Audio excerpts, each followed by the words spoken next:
देख रोना बंद कर वरना तेरे को सड़क पे फेंक दूंगा। देख एक बार मेरे को 10 करोड़ मिल जाने, मैं तेरे को 1 करोड़ उसमें से जड़ दूंगा। ज्यादा चाहिए?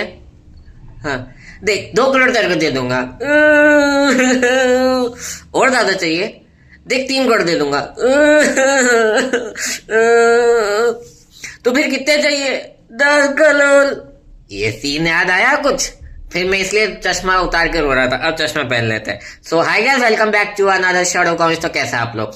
तो आज अपन पढ़ने वाले हैं provision for bad and doubtful dates का एडजस्टमेंट की provision for bad and doubtful dates क्या होता है, उसका एडजस्टमेंट कैसे होता है, और उसको आज अपन सीखने वाले हैं और उसे अपन इसी का एग्जांपल लेने वाले हैं। तो let's start without wasting any time. देखो बेटा, provision for bad and doubtful dates मतलब क्या? देखो हमने कल बैड डेट्स का समझ लिया था। बैड डेट्स क्या होते हैं कि कुछ आपके डेटर्स होते हैं जो आपको पैसे नहीं दे पाते due to insufficiency of the funds. उनके पास फंड्स नहीं होते हैं, फाइनेंशियल पोजीशन बहुत बुरी होती है, तो वो आपको वापस पैसे लौटा नहीं पाते हैं। तो उसी के लिए हम क्या करते हैं? So provision is a bad for doubtful debt is what us amount set by aside to meet the unforensic losses of your debtors। मतलब ये कि एक अमाउंट सेट असाइड किया जाता है ताकि जो फ्यूचर में होने वाला जो लॉस है जो कि डेटर से आपको होगा उसको आप क्या कर सको, उसको मीट कर सको, या फिर उसके लिए आप ऑलरेडी प्रोविजन क्रिएट कर सको। ये कॉन्सेप्ट याद आ रहा है ना, वो जिसमें अपन ये पढ़ा था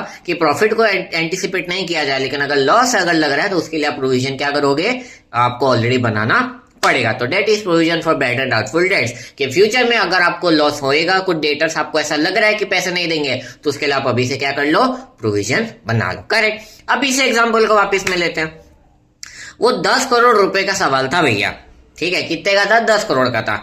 अब मामू होता ही है कि 10 करोड़ तो होते हैं आपके डब्ल्यू के नीचे। तो मान लेते हैं यहाँ पर कि वो जो डब्ल्यू है वो हमारा बैलेंस शीट है, क्योंकि डब्ल्यू के नीचे डेटर्स रखे हुए थे, यानी कि डब्ल्यू के नीचे पैसे लगे हुए थे। वैसे यहाँ पर है बैलेंस शीट है W, correct? W balance sheet एक साथ है। डब्ल्यू के नीचे पैसे थे, वैसे बैलेंस शीट के पैसे बैलेंस शीट के अंदर डेटर्स होते हैं, यानी कि नीचे डेटर्स होते हैं। अब वो जो बच्चा है वो हमारा है प्रोविजन। वो क्या है? हमारा प्रोविजन। और वो जो बैग था हमारा 10 करोड़ का वो हमारा है डेटर्स। तो वो डेटर्स में से मान लो 1 करोड़ 2 करोड़ 3 करोड़ वो आप इसलिए तो प्रोविजन बनाते हो, ठीक है? तो उसमें से कुछ अमाउंट हमने उसको दे दिया, बच्चे को दे दिया। बच्चा वहां पे क्या था? प्रोविजन था। और वो 1-2 करोड़ क्या था? एस्टिमेशन था। प्रोविजन कभी भी करेक्ट नहीं होता है, वो सिर्फ एस्टिमेशन होता है। तो जो डेटर्स का पैसा था उसमें से आपने क्या किया?